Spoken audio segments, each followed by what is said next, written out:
guys, welcome back to Strong Successful Male. So for today, I'm going to go over an email that was sent from a subscriber. That's from a guy. He doesn't say how old he is, but he's definitely old enough to have teenagers.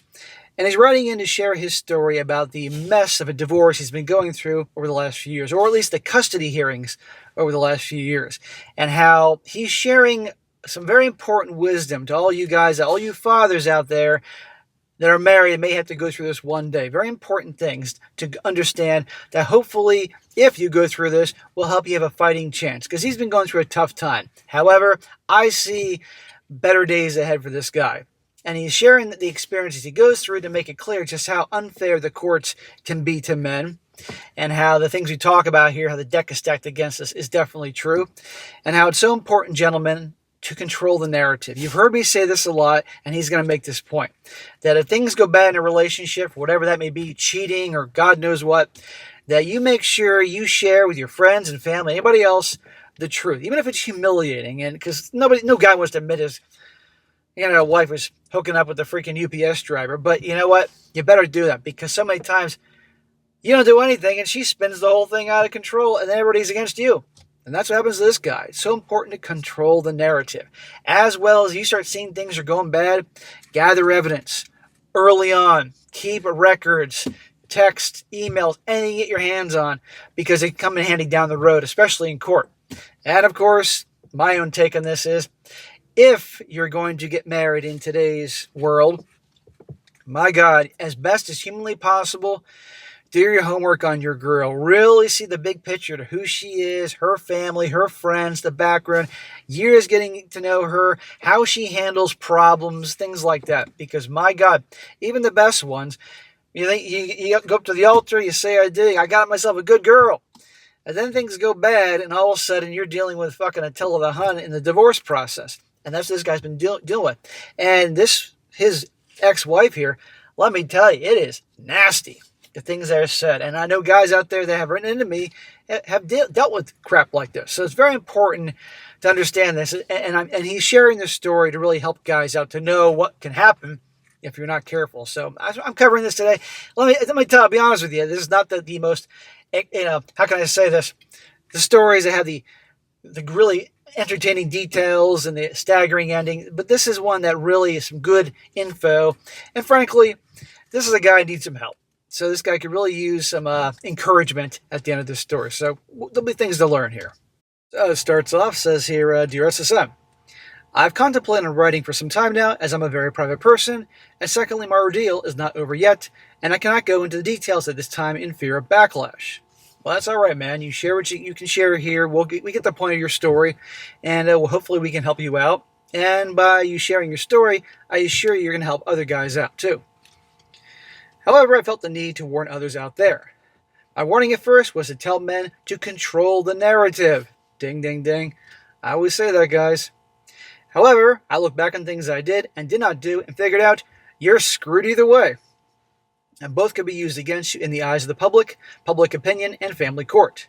I'd love to say who cares about public opinion, but I found it can F up your world, even your job.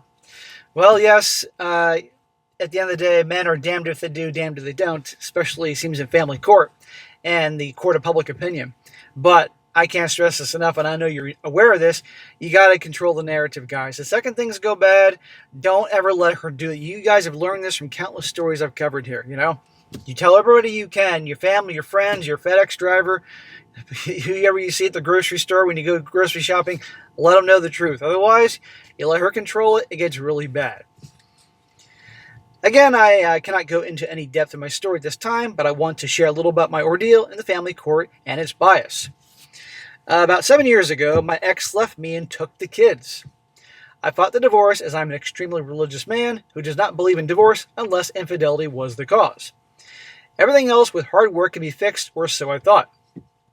I quickly realized it takes two willing people, and two willing people we were not. It seemed like a lot of people had her ear and attention with their own thoughts, theories, or even their marital problems they projected onto mine. I can't go into more details other than that at this time. Well, yeah, what you said about two people have to want to work it out. Yeah, of course. You wanting to do everything you can to talk things through, work things out, that's great and all. You tried, but at the end of the day, she doesn't want to do it. There's nothing you can do. The family court system where I live is unbelievable, or at least the judges. The only positive thing I can say from the jump is I always had 50-50 custody. However, court heavily leaned her way, and it seemed like the entirety of the hearing. For example, the children's schedule is week on, week off, but she always got the good holidays. Thanksgiving and Christmas were awarded to her, and I got New Year's and the 4th of July. I, of course, was ordered to pay child support, even though we were 50-50. There's a little more little more detail I can get into this time. So yeah, 50-50, but you're already paying child support, and she gets all the good holidays and all that. And I'm happy at least you got 50-50, because what I know you're about to tell us all, I'm kind of surprised you got 50-50. And this judge, you want to talk about a fucking tool? I mean, good God, we're just getting started, guys. This really is going to hit home to a lot of guys who've been through this crap, and I hope this story makes an impression on all you guys, like I said in the beginning, to really do your homework on who you decide to marry. You know, a lot of you guys are like, nope, I'm never getting married, and who could blame you? But a lot of guys out there want to get married, they want families one day, they want kids, they want sons. Well, you do your homework on your girl, but still, there are lessons here. The entire time, the children wanted to live with me. Over time, even more so due to the erratic behavior of their mom and the danger she put them in. I wish I could expand on that and not leave people hanging, but I'm still in court fighting for the kids, and they have not aged out. So it's interesting.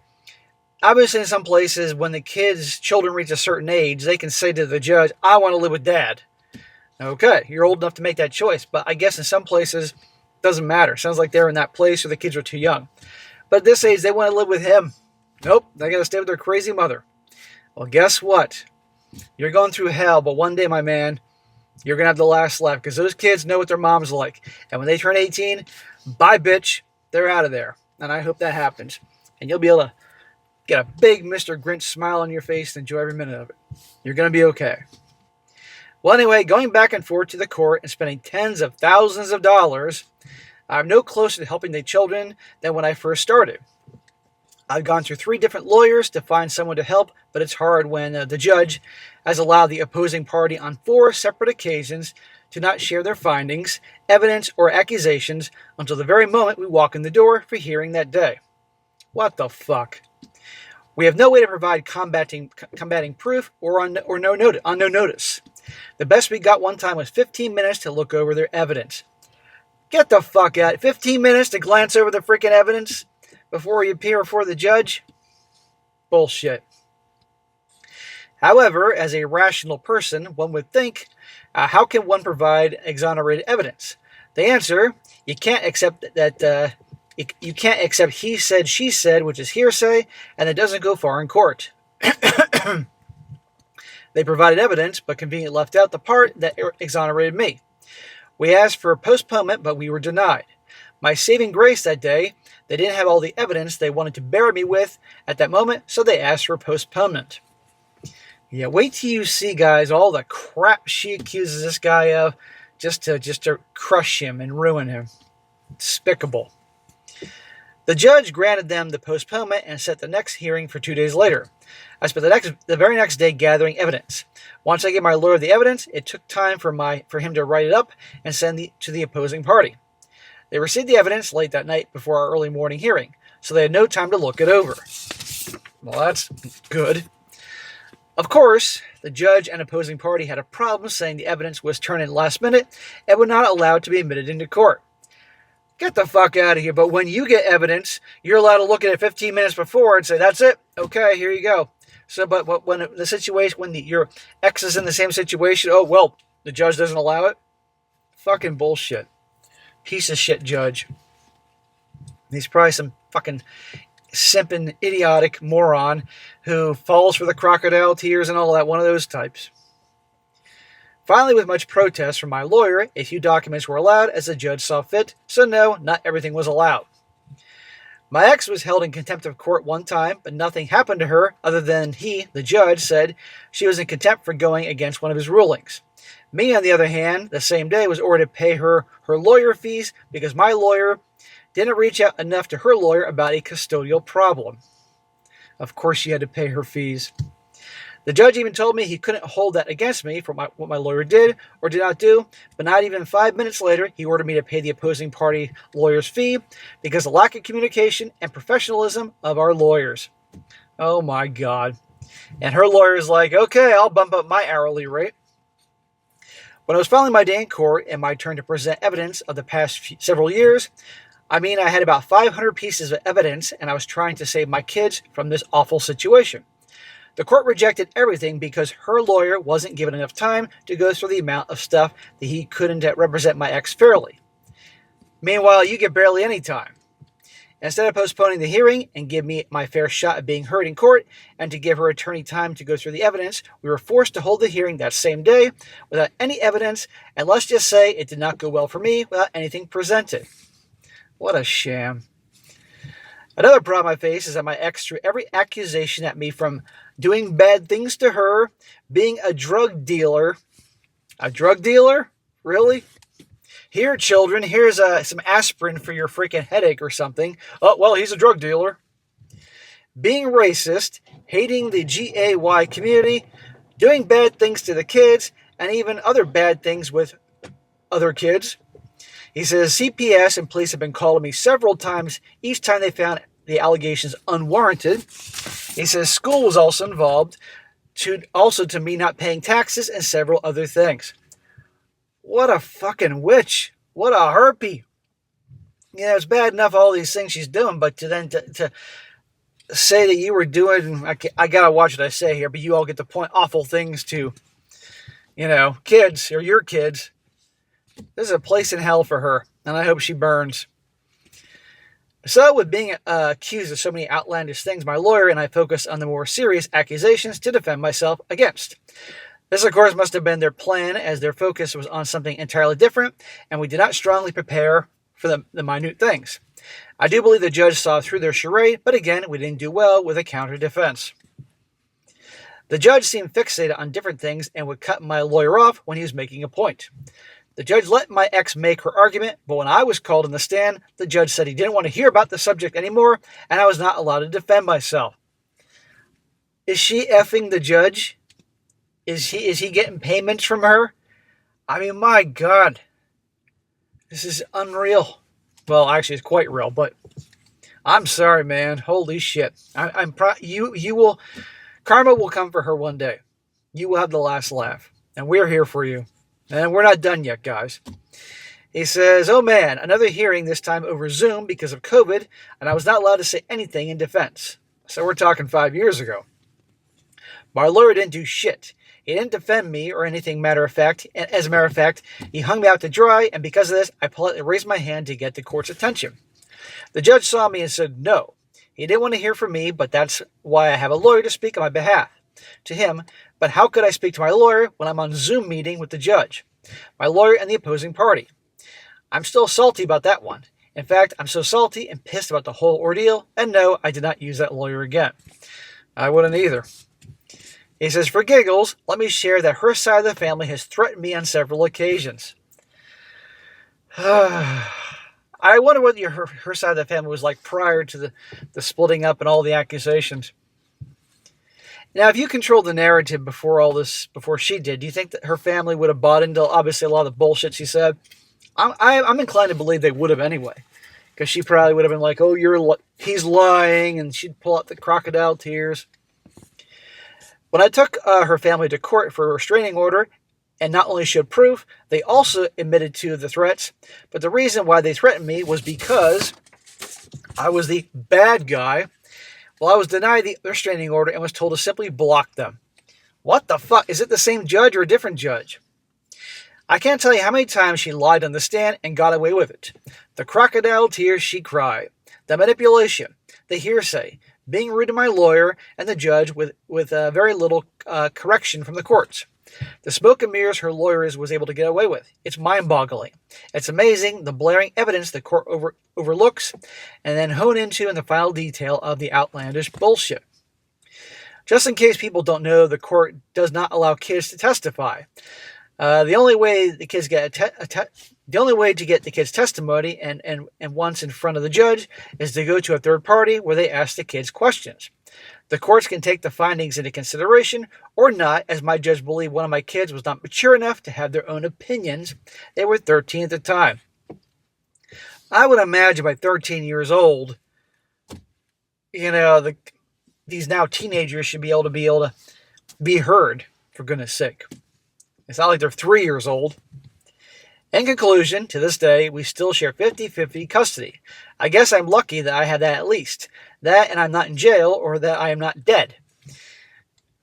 After what you shared with us, man, I'm shocked you got 50-50. Really.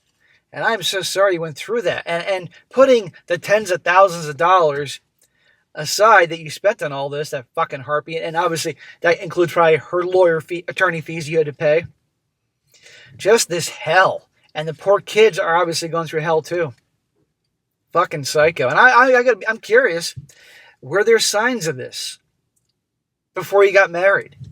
I mean, honestly, were you just so, the rose-colored glasses, you were in the love fog, you just couldn't see that? Or were there signs? It says, when the time is right, maybe I can share my story in full. I'm sorry if I'm leaving people hanging without giving much details, but as you can see, I'm fighting an uphill battle and don't want to lose any ground that I've gained at all. Sorry, man. Believe me, we get the picture here of the situation. It sucks. I just want to tell men it's a long, hard battle and it sucks. If I would have controlled the narrative from the start, people such as my friends and family would not have abandoned me and would be on her side. Well, right there he said, control the narrative. Because I know at the beginning of the story is like, you're screwed either way. Yeah, in a manner of speaking, you're screwed either way. But controlling the narrative does a lot. But I kind of think that her family would have taken her side anyway, quite frankly. It says, a good long story there. The courts may have a different view of me. I may not have to fight so hard and spend so much money, time, and effort. In other words, if you control the narrative. He says, no matter how many times I reread what I wrote, I struggle to convey my story and portray the gravity of the situation. Now listen to this part. He says, I implore men to keep notes and keep texts. Gather your evidence as it comes in. Don't wait to write it down, as you may forget things in time. Keep track of everything. So in other words, he's talking about when shit starts going wrong and the red flags are there, gather your evidence. Just in case. Put in a place you can't possibly find it. You never know when you may need it. Because obviously they didn't do that. It says it sucks. It's tedious, but it may or may not save your butt. It depends on the judge. And a lot of your evidence may or may not be used, but at least you'll have it, and someday it may come in handy. If you or the audience has any questions, feel free to ask. Thank you for reading. Well, man, thank you for sharing your story. I'm just so sorry what you've been going through all these years. But let me tell you this, and I absolutely mean this from the bottom of my heart. You are a good man. You are doing what you have to do, going through this fucking hell against your fucking demon ex for your kids. And clearly, as you said, those kids want to be with you. And it's a crime that they can't be. And they know what their mother's like. And thank God you have them at least half the time. And on the 4th of July and New Year's, oh yay. Well, then again, the 4th of July, hell shit, if you're in the South, a lot of good fireworks fun on the 4th of July. But anyhow, look, you do what you can as your dad, as a man, to rub off him the right way. And hopefully when they're 18 years old, on that birthday, they can say, F you, Mom, and they're out of there. Because I'm going to guess she's not going to be any nicer or pleasant than now. And I'm sure she'll work her tricks with them if she can, the waterworks and everything. But I bet you by then, they'll see her who she is. And probably her family are a bunch of fucking assholes, too, to the kids. And they'll see that, too. And then you, my man, will have the last laugh. Because they'll want to be with you and nothing to do with her. I'm guessing it'll go down that path. Then you'll have the last laugh. Because I believe in karma. I'm 47. I've lived too long, seen so much shit in my life and other people's lives and the things I hear, that it does come eventually to people like her. The problem is, a lot of times, the one who's been wrong doesn't get to witness this. Well, in this situation, it might. And I do hope that, because people like that deserve to have things happen to them. You know, all those things she accused you of, the way she's trying to make you look bad in front of your own kids. And I mean, your actions show how much you care, how much you love them. And so you're a good man. And I'd say to all the people that doubted you, the so-called friends and family that bought into her bullshit, I'd have nothing to do with them at all. So, man, I appreciate you sending your story. You're a good man. Stay strong. Keep on trucking. And when they're 18, ha, ha, ha, ha, ha, you'll have the last laugh. But again, guys, like I said in the beginning, Control the narrative. Things start going bad, and it's divorce time or breakup time, and she's done a lot of bad things. Tell people, even if it's embarrassing, humiliating, because you need that. Because it's kind of like once people hear the story the first time and get that impression, that's it. That's what they're going to believe. And of course, gathering evidence and stockpiling it just in case. And last but not least, and this is more for me than him, really do your homework on who you decide to get married to. And remember, just because they're so amazing and wonderful prior to saying I do, doesn't mean they can't turn into total fucking monsters afterwards if they feel wronged and have to go to war. Remember these things. And even ask yourself, is it worth getting married if you know, because I think a lot of guys, they do it because their culture, they do it because that's just what they feel expected to do.